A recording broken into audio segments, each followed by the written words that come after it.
Hello everyone, आज हम discuss करने वाले हैं एक्सरसाइज 2.2। इस एक्सरसाइज में बेसिकली बस एक ही क्वेश्चन आता है, वो मैं अभी आपको समझा रही हूँ। मतलब एक ही इसी क्वेश्चन में जो मैं समझाऊंगी, हर एक क्वेश्चन इस एक्सरसाइज का वैसे ही सोल्व होगा, उसी तरीके से सोल्व होगा। तो इस क्वेश्चन में देखिए क्या दिया गया है, P = ABC। मतलब P एक सेट है जिसके एलिमेंट्स A हैं, B हैं और C हैं। Q एक सेट है जिसके एलिमेंट्स हैं अली, भानु, बिनोय, चंद्रा एंड दिव्या। तो अब इसका रिलेशन बताना है, मतलब रिलेशन किस तरह से बताना अब इन दोनों सेट्स में x एंड y। और ये जो x है, x बिलोंग्स टू P, मतलब ये x P में आएगा। और ये जो y है बिलोंग्स टू Q, मतलब ये y Q का माना जाएगा। जैसे अली, भानु, बिनोय, चंद्रा, दिव्या ये y है और A B C ये x है। अब देखिए रिलेशन कैसे बताना हम इसका। First letter of the name y, मतलब x is the first letter. हमें बताना है ये लेटर्स हैं, ये किन नामों के हैं, किन नामों के पहले फर्स्ट लेटर ये आते हैं। चलो इसके लिए हमें बनाना पड़ेगा arrow diagram. ARROW, arrow diagram. Arrow diagram बहुत आसान है, उसमें आपको 2 सर्कल बनाने पड़ते हैं। एक बन गया, 2 बन गया। अब ये मान लीजिए ये है P मतलब x, ये है Q मतलब y। तो इसमें क्या है A B C, ये एलिमेंट्स हम ऐसे लिख देंगे। और इसके भी लिखेंगे हम एलिमेंट्स, अली, भानु, बिनोय,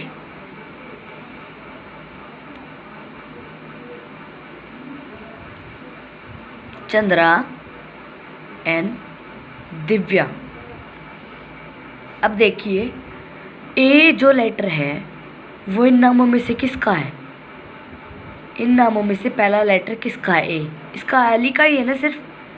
तो अब ये एरो यहाँ जाएगी सीधी, इससे यहाँ से यहाँ तक रिलेशन बताना है ना हमने। तो ये रिलेशन का नाम भी होता है ना एक, सभी को पता है भाई रिलेशन का नाम होता है। जैसे आपके दादा के साथ आपका रिलेशन, दादा पोता, दादा पोती, ऐसे रिलेशन होता है ना।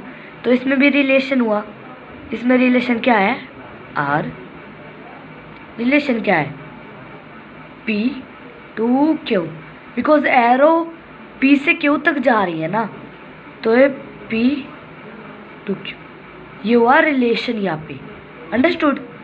अब देखते हैं यहाँ पे B किन किन लेटरों के आगे है। B से भानु, B फॉर बिनोय, तो ये एरो जाएगी भानु पे और फिर इसी से ही एरो जाएगी बिनोय पे, क्योंकि दो लेटर नाम है B से, जिनके आगे B है, दो नाम है ना।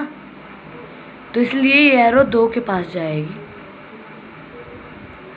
अब आया C से कितने नाम है, चंद्रा बस एक ही नाम है ना। तो ये एरो जाएगी सीधा C पे।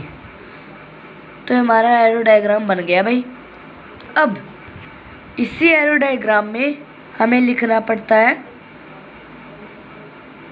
चलो पहले हम रिलेशन निकाल लेते हैं। रिलेशन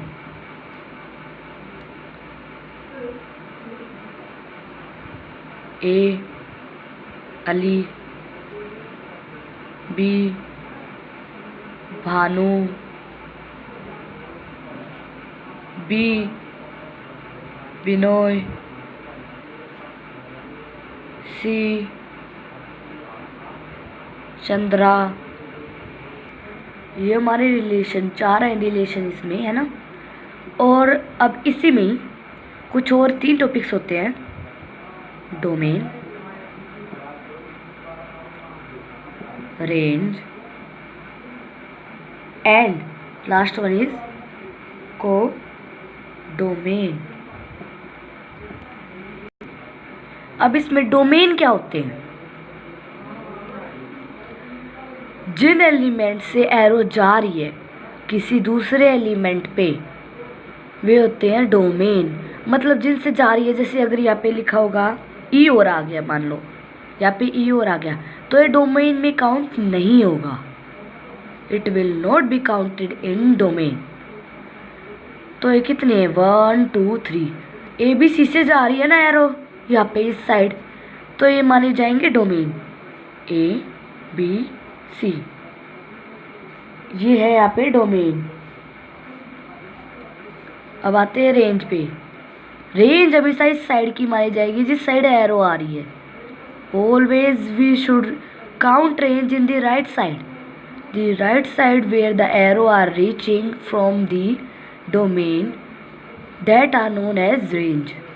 मतलब इसमें किन किन के पास एरो आ रही है? अली के पास आ रही है, बानू के पास आ रही है, बिनोय के पास आ रही है और चंद्रा के पास आ रही है। इन चारों के पास आ रही है, दिव्या के पास नहीं आ रही है इनको एरो, तो ये दिव्या काउंट नहीं होगी। Divya will not be counted in the range. तो अब लिखते हैं हम रेंज में कौन कौन से हैं।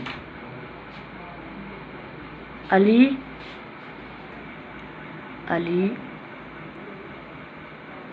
भानु, बिनोय एंड चंद्रा। ये इसके एलिमेंट्स रेंज के, मतलब जो रेंज में आते हैं। कोडोमेन। अब आए हम लास्ट पे। कोडोमेन क्या होता है?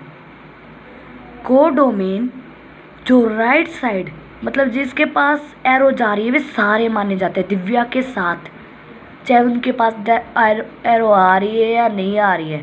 फिर भी जो राइट साइड में होते हैं ना वाई वाले, वे होते हैं कोडोमेन। कोडोमेन। अब ये सारे के सारे अली, भानु, बिनोय, चंद्रा, दिव्या, ये पांचों के पांचों कोडोमेन में आएंगे। भले दिव्या के पास एरो नहीं जा रही है, पर फिर भी ये कोडोमेन में काउंट होगी। कोडोमेन में हमेशा राइट साइड के काउंट होते हैं, लेफ्ट साइड के बिल्कुल भी काउंट नहीं होते हैं। Left side will not be counted in codomain, only right side will be counted. Okay, understood. अब लिखते हैं हम कोडोमेन को। अली, भानु, बिनोय, चंद्रा एंड दिव्या। समझ में आ गया? बस यही क्वेश्चन है, बस यही मेथड है इसे सोल्व करने का। इसी टाइप के आपको सोल्व करने इस पूरी एक्सरसाइज में बस यही क्वेश्चन है, एक इसी टाइप के क्वेश्चंस आते हैं और यही आपको सोल्व करने पड़ेंगे। और बाकी का बिल्कुल आसान है ये एक्सरसाइज। आई होप आप सभी को समझ में आ गई होगी। और अगर फिर भी अगर आपको कोई क्वेश्चन नहीं आता है तो आप मुझे बताइएगा कमेंट सेक्शन में लिख के, मैं आपको वो क्वेश्चन एक्सप्लेन ज़रूर करूँगी। Thank you very much for watching this video.